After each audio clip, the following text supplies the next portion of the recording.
Hola, yo soy Benji Barros y les doy la bienvenida a FanPolitic, su podcast de política internacional y temas de actualidad. Espero que al final de este video me haya ganado tu me gusta y suscripción.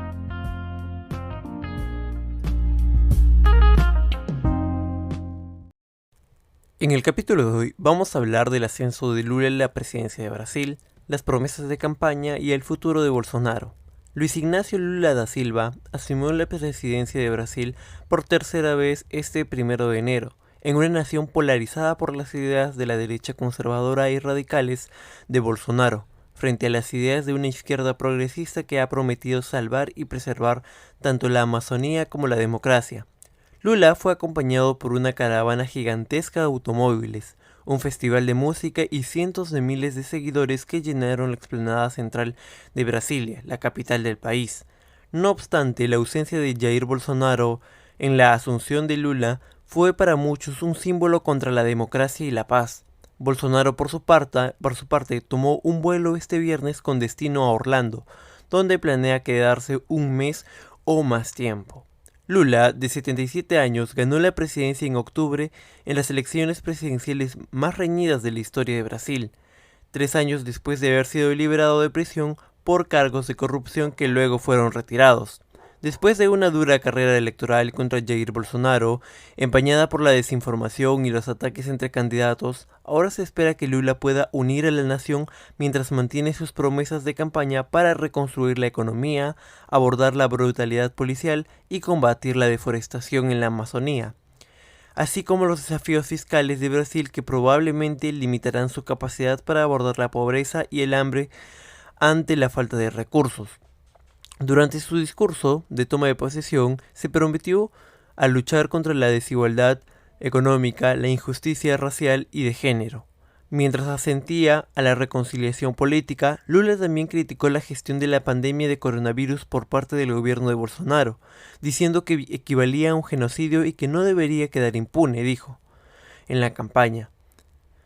Además, que la democracia fue la gran ganadora de las elecciones violentas marcadas por un odio conspirada que avergonzaba y manipulaba al electorado brasileño, teniendo en cuenta que Bolsonaro cuestionó durante meses la confiabilidad de los sistemas electorales de Brasil, sin pruebas, y cuando perdió en octubre, se negó a reconocer inequívocamente aludiendo al fraude. Por otro lado, en una especie de discurso de despedida el viernes, rompiendo semanas de un silencio casi absoluto, Bolsonaro dijo que trató de impedir que Lula asumiera el cargo, pero fracasó. En la toma de posesión de Lula, este invitó a un grupo diverso de brasileños, entre ellos una mujer negra, un hombre discapacitado, un niño de 10 años, un hombre indígena y una trabajadora de una fábrica. Por otro lado, Aline Souza, una mujer recolectora de basura, tomó el papel de Bolsonaro y fue quien colocó la banda presidencial al nuevo presidente. Por otro lado también, en su discurso ante el Congreso, Lula prometió combatir el hambre y la deforestación, así como levantar la economía e intentar unir al país, pero también atacó a Bolsonaro diciendo que había amenazado la democracia de Brasil. El ascenso de Lula a la presidencia de Brasil culmina en una asombrosa remontada política. En su día fue el presidente más popular de Brasil y dejó el cargo con un índice de aprobación superior al 80%. Luego cumplió 580 días de prisión de 2018 a 2019 por cargos de corrupción relacionados por aceptar un departamento y renovaciones de empresas de construcción que licitaron contratos gubernamentales. Después de que estas condenas fueran anuladas porque el Supremo Tribunal Federal de Brasil dictaminó que el juez del caso de Lula había sido imparcial, se postuló de nuevo para la presidencia y ganó.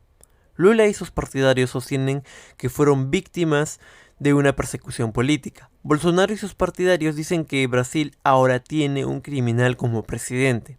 La toma de posesión de Lula tiene que ver sobre todo con la esperanza, dijo Isabel Nascimento, de 30 años, una desarrolladora de software que acudió a las festividades del domingo. Espero verlo representando no solo a un partido político, sino toda una población, todo un grupo de personas que solo quieren ser más felices. Si bien hay miles que apoyan la asunción de Lula a la presidencia, también hay miles de seguidores radicales de Bolsonaro que protestan fuera de los cuarteles del ejército pidiendo un golpe de Estado, y que hablan compasión de la dictadura militar de 1964, en el que João Goulart fue derrocado por el ejército al ser cercano a las ideas de izquierda. Magno Rodríguez, de 60 años, dijo que el ejército tiene patriotismo y amor por el país, y en el pasado el ejército hizo lo mismo, es decir, un golpe de Estado. Rodríguez da discursos diarios en las protestas a favor y en defensa del golpe militar de 1964. Finalmente, la decisión de Bolsonaro de pasar al menos las primeras semanas de la presidencia de Lula en Florida muestran su inquietud sobre el futuro de Brasil. Bolsonaro, de 67 años, está vinculado a 5 investigaciones separadas, entre ellas una sobre la divulgación de documentos relacionados con una investigación clasificada, otra sobre sus ataques a las máquinas de votación de Brasil y otra sobre sus posibles conexiones con milicias digitales que difunden desinformación en su nombre. Como ciudadano común, Bolsonaro perderá ahora la inmunidad procesal que tenía como presidente. Algunos casos en su contra probablemente serán trasladados del Supremo Tribunal Federal a las Cortes locales. Algunos de los principales fiscales federales que han trabajado en los casos creen que hay prueba suficiente para condenar a Bolsonaro, particularmente en el caso relacionado con la divulgación de material clasificado, según un alto fiscal federal que habló bajo condición de anonimato para discutir investigaciones confidenciales. El domingo, Lula dijo al Congreso que Bolsonaro podría enfrentar consecuencias. No tenemos ningún ánimo de revancha contra quienes intentaron someter a la nación a sus planes personales e ideológicos, pero garantizaremos el imperio de la ley, dijo. Quien erró responderá por sus errores. Es poco probable que la presencia de Bolsonaro en los Estados Unidos pueda protegerlo de ser procesado en Brasil. Aún así, Florida se ha convertido en una especie de refugio para los brasileños conservadores en los últimos años. Por otro lado, no es infrecuente que ex jefes de Estado vivan en Estados Unidos para ocupar cargos académicos o similares, pero no es habitual que un jefe de Estado busque refugio en Estados Unidos ante un posible enjuiciamiento en su país, especialmente cuando el país de origen es un aliado democrático de Estados Unidos. No es infrecuente que ex jefes de Estado vivan en Estados Unidos para ocupar cargos, como anteriormente mencionamos, pero Bolsonaro está en un punto de quiebre en el cual podría ser enjuiciado en su país. De Moraes fue un actor activo en las elecciones al suspender las cuentas de redes sociales de muchos de los partidarios de Bolsonaro y conceder a Lula más tiempo en televisión debido a declaraciones engañosas en los anuncios políticos de Bolsonaro. De Moraes ha dicho que necesitaba actuar para contrarrestar las políticas antidemocráticas de Bolsonaro y sus partidarios. A algunos juristas les preocupa que haya abusado de su poder al actuar a menudo de forma unilateral en formas que van mucho más allá de las de un típico juez del Supremo Tribunal. Aún así, Bolsonaro se ha enfrentado a críticas generalizadas, tanto de la derecha como de la izquierda, en su respuesta a su derrota electoral, después de insinuar durante meses que rebatiría cualquier derrota. Encendió en sus partidarios y, preocupando a sus críticos, se mantuvo en silencio y se negó a reconocer públicamente la victoria de Lula. El sábado por la noche, en su discurso de despedida de la nación, incluso su vicepresidente Hamilton Mourão, un general retirado, dejó su clara opinión sobre los momentos de Bolsonaro como presidente.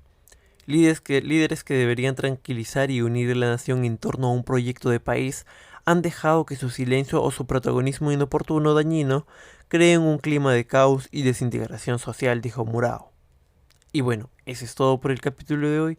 Espero que les haya parecido interesante el contenido del cual hemos hablado el día de hoy. No olviden dejar un like, su comentario y también suscribirse a nuestro canal. Muchas gracias.